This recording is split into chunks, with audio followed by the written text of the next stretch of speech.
Nama saya Valerina Anggraini Komuna. Pada kesempatan ini saya akan membahas mengenai teori-teori etika. Teori etika terdiri dari 4 teori, yaitu yang pertama, utilitarianisme, berasal dari bahasa Latin, yakni utilis, artinya bermanfaat. Teori ini menjelaskan jika sebuah perbuatan bisa dikatakan baik jika membawa manfaat untuk seluruh masyarakat. Utilitarianisme juga sering disebut teori teleologis. Teori ini mengatakan jika kualitas etis bisa didapatkan dari tercapainya tujuan. Contoh kasus tentang pewarna pakaian yang digunakan pada makanan anak-anak, yaitu agar-agar dan gulali. Secara etis, hal ini sangat tidak beretika karena merugikan orang lain.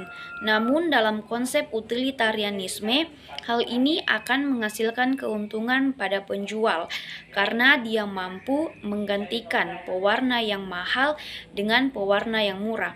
Dengan demikian, kasus ini akan menyebabkan kerugian dan telah mengesampingkan hak orang lain. Kemudian yang kedua yaitu deontologi, berasal dari bahasa Yunani yakni deon, yang berarti kewajiban. Hal ini berarti jika baik buruknya suatu perbuatan didasarkan pada kewajiban.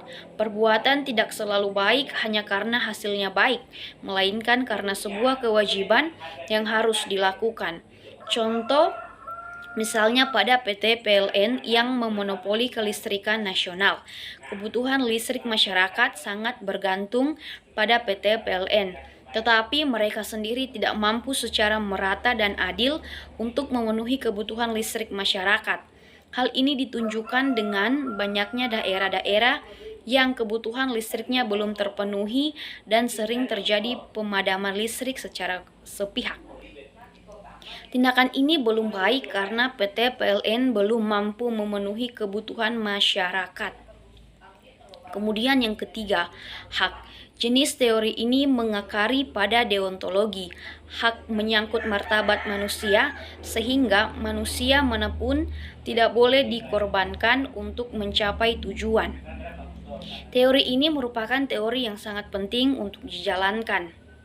Contoh, pekerja yang mogok kerja karena standar gaji yang diterapkan oleh perusahaan tertentu, di mana para pekerja yang sudah melakukan lembur sama gajinya dengan pekerja yang tidak melakukan lembur. Tindakan ini belum baik karena hak semua pekerja tidak sama rata. Kemudian yang keempat, keutamaan. Teori ini lebih berfokus pada manusia sebagai pelaku moral. Teori keutamaan memandang cara orang bersikap, seperti baik atau tidak, ramah atau tidak, jujur atau tidak, dan sebagainya. Keutamaan dalam teori ini diartikan sebagai watak yang diperoleh seseorang yang memungkinkan dia bersikap baik secara moral. Contoh, kasus seorang pengamen yang ditabrak oleh seseorang yang tidak bertanggung jawab, di mana pengendara mobil lebih mengutamakan kebebasannya dari hukuman daripada keselamatan pengamen tersebut. Moralnya kurang baik karena tidak memiliki sifat empati pada pengamen tersebut. Sekian yang bisa saya sampaikan, kurang dan lebihnya mohon dimaafkan. Sekian dan terima kasih.